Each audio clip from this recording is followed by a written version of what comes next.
आकाशवाणी लखनऊ से प्रस्तुत हैं प्रादेशिक समाचार।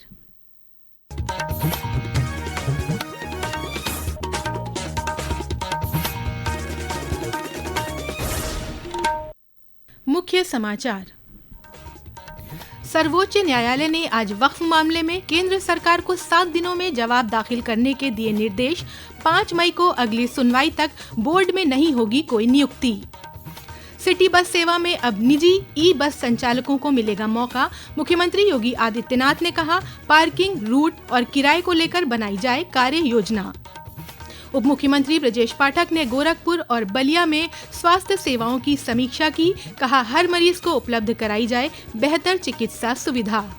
और पर्यटन विभाग कल विश्व धरोहर दिवस के मौके पर वाराणसी, लखनऊ, प्रयागराज, झांसी और आगरा में करेगा विशेष हेरिटेज वॉक का आयोजन।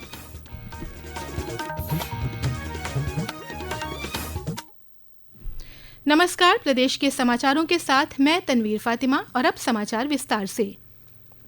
सर्वोच्च न्यायालय ने आज वक्फ संशोधन अधिनियम 2025 को लेकर दाखिल याचिकाओं पर सुनवाई करते हुए केंद्र सरकार को 7 दिनों के भीतर अपना जवाब दाखिल करने का निर्देश दिया है।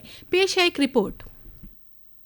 वक्फ मामले में सुनवाई के दौरान केंद्र सरकार ने शीर्ष न्यायालय को आश्वस्त किया कि अगली सुनवाई तक वक्फ संशोधन अधिनियम 2025 के तहत वक्फ बोर्ड या केंद्रीय वक्फ परिषद में कोई नई नियुक्ति नहीं की जाएगी। महाधिवक्ता तुषार मेहता ने मुख्य न्यायाधीश संजीव खन्ना की अगुवाई वाली पीठ को भरोसा दिलाया कि मौजूदा वक्फ संपत्तियों की स्थिति, जिसमें उपयोगकर्ता द्वारा वक्फ के रूप में वर्गीकृत संपत्तियां भी शामिल हैं, फिलहाल अपरिवर्तित रहेंगी। याचिकाओं की बड़ी संख्या के कारण पीठ ने याचिकाकर्ताओं से सुनवाई के लिए 5 प्रमुख मामलों की पहचान करने को कहा है। इस मामले की सुनवाई अब 5 मई को होगी। आकाशवाणी समाचार कच्छ से ओम अवस्थी। मुख्यमंत्री योगी आदित्यनाथ ने आज एक निजी कार्यक्रम में प्रदेश के इंफ्रास्ट्रक्चर को देश में सर्वश्रेष्ठ बताया। श्री योगी ने कहा कि यूपी ने 15 लाख करोड़ रुपए का निवेश धरातल पर उतारा है। प्रदेश के अंदर आज निवेश का बेहतरीन वातावरण बना है। आज उत्तर प्रदेश के अंदर निवेश का एक बेहतरीन वातावरण बना है हर एक सेक्टर में, और मुझे लगता है कि उत्तर प्रदेश आज अकेले इन 8 वर्षों में हम लोगों ने जो बड़ा निवेश कराया है, इन्वेस्ट यूपी के माध्यम से ही हम लोगों ने करवाया है। एमएसएमई विभाग का अलग है, अन्य विभागों के अलग अलग है, और इस बड़े निवेश के माध्यम से हम लोगों ने लाखों नौजवानों के लिए नौकरी की सुविधा यहाँ पर दी है। आज उत्तर प्रदेश के पास अपना लैंड बैंक है। उत्तर प्रदेश के पास 33 अलग अलग सेक्टर में निवेश करने के लिए सेक्टोरियल पॉलिसीज हैं। प्रदेश में सिटी बस सेवा में निजी ई बस संचालकों को भी अवसर मिलेगा। मुख्यमंत्री योगी आदित्यनाथ ने कल लखनऊ में नगर विकास विभाग में संचालित परियोजनाओं की समीक्षा करते हुए इस संबंध में निर्देशित किया। पेश है एक रिपोर्ट। नगर विकास विभाग की समीक्षा बैठक में मुख्यमंत्री ने कहा कि 15 वर्ष से अधिक समय तक किसी भी डीजल सीएनजी बसों का उपयोग न हो, इन्हें स्क्रैप कराया जाए। उन्होंने कहा कि इनके स्थान पर ई बसें लाई जानी चाहिए। मुख्यमंत्री ने कहा कि सिटी बस सेवा में निजी ई बस संचालकों को भी अवसर दिया जाना चाहिए। साथ ही जनहित के दृष्टिगत इनका किराया रेगुलेट किया जाए, इनके पार्किंग की जगह तय हो और रूट भी तय किए जाएं। उन्होंने निर्देश दिए कि इन निजी ई बसों को समीपस्थ कस्बों से कनेक्ट किया जाए। उन्होंने पार्किंग को लेकर भी निर्देशित किया। मुख्यमंत्री ने नगर निकायों के खाली पदों पर भर्ती प्रक्रिया जल्द शुरू करने के निर्देश दिए। आकाशवाणी समाचार कक्ष से राघवेंद्र त्रिपाठी। प्रदेश के उप मुख्यमंत्री और स्वास्थ्य मंत्री ब्रजेश पाठक ने आज गोरखपुर और बलिया में स्वास्थ्य सेवाओं की समीक्षा बैठक की। इस दौरान श्री पाठक ने अस्पतालों में साफ सफाई सुनिश्चित करने के साथ ही मरीजों को बेहतर स्वास्थ्य सुविधाएं उपलब्ध कराने के निर्देश दिए। सभी अस्पतालों में साफ सफाई का विशेष ध्यान रखा जाए, चिकित्सक समय से उपस्थित रहे, दवाइयां सभी उपलब्ध हैं, हर स्थिति में मरीजों को उच्च कोटि की चिकित्सा सुविधाएं मिले, और जो चिकित्सकों की कमी है तत्काल भर्ती करें। सीएमओ महोदय को, जिलाधिकारी महोदय को ये अधिकार प्राप्त है, शासन ने अधिकारी ने दिया है, स्थानीय स्तर पर चिकित्सकों की भर्ती करें और लगातार निगरानी करें, जिससे सभी मरीजों को उच्च कोटि की चिकित्सा व्यवस्था उपलब्ध रहे। उप मुख्यमंत्री केशव प्रसाद मौर्य ने आज लखनऊ के अनौरा कला गांव में टेक होम राशन प्लांट का निरीक्षण किया। श्री मौर्य ने कहा कि प्लांट में कार्यरत महिलाओं के उत्पादों को बाजार तक पहुंचाने का काम सरकार करेगी। जो हमारी फूड प्रोसेसिंग पॉलिसी है, उसमें जो महिलाएं किसी भी उद्योग को फूड प्रोसेसिंग का संचालित करेंगी, उनको सोलर सब्सिडी 90% हम लोग देते हैं। तो यहाँ पर सोलर का भी प्लांट लग गया है और इससे इनका जो बिजली का बिल है उसमें कमी आई है। लेकिन अभी मैंने विभागीय अधिकारियों को निर्देश दिया है कि यह जो आंगनवाड़ी केंद्रों में हमारे कुपोषित बच्चे आते हैं उनके पोषाहार के निर्माण का काम यहाँ पर होता है। लेकिन इनका यह जो आसान है या जो मशीनरी है इसमें ऐसे और भी उत्पाद तैयार किए जा सकते हैं जिससे इनकी आमदनी बढ़ जाए। ये समाचार आप आकाशवाणी लखनऊ से सुन रहे हैं। ताज़ा समाचार जानने के लिए आप हमारी वेबसाइट newsonair.gov.in पर लॉगिन कर सकते हैं। इसके साथ ही आप प्रादेशिक समाचारों का ये बुलेटिन हमारे YouTube channel news on AIR Lucknow पर भी सुन सकते हैं।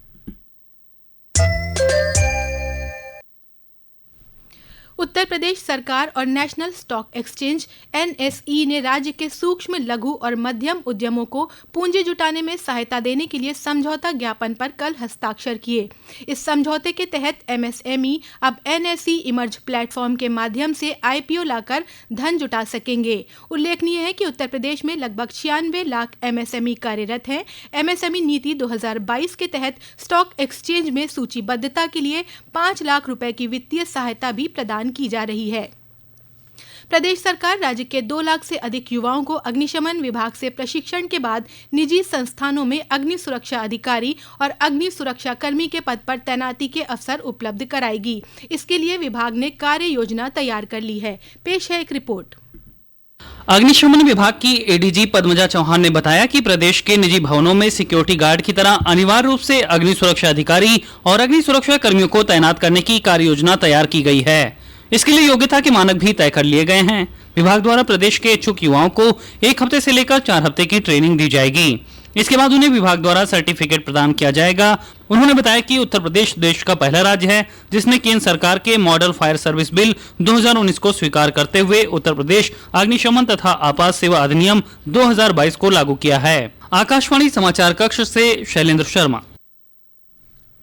प्रदेश के पर्यटन एवं संस्कृति मंत्री जयवीर सिंह ने बताया कि भगवान श्री कृष्ण की नगरी मथुरा में श्रद्धालुओं एवं पर्यटकों को आकर्षित करने के लिए पर्यटन विभाग उत्तर प्रदेश द्वारा वित्तीय वर्ष 2024-25 के अंतर्गत 21,821 लाख रुपए की 12 परियोजनाएं स्वीकृत की गई हैं। उन्होंने बताया कि श्रद्धालुओं एवं पर्यटकों की बढ़ती संख्या को देखते हुए राज्य सरकार ने अवस्थापना सुविधाओं को और बेहतर करने का निर्णय लिया है।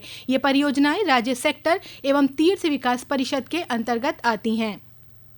कल विश्व धरोहर दिवस के अवसर पर उत्तर प्रदेश राज्य पर्यटन विकास निगम लिमिटेड द्वारा राज्य के 5 प्रमुख ऐतिहासिक स्थलों वाराणसी, लखनऊ, प्रयागराज, झांसी और आगरा में विशेष हेरिटेज वॉक का आयोजन किया जा रहा है। इस पहल का उद्देश्य आम लोगों, विशेषकर युवाओं को राज्य की ऐतिहासिक और सांस्कृतिक विरासत से जोड़ना है। सऊदी सरकार ने मोफा प्रोसेसिंग और वीजा जारी करने की अंतिम तिथि 18 अप्रैल रखी है। अंतिम तिथि तक प्रत्येक हज यात्री का मूल अंतर्राष्ट्रीय पासपोर्ट जमा होना आवश्यक है। पासपोर्ट जमा न होने की स्थिति में उनकी हज यात्रा निरस्त की जा सकती है।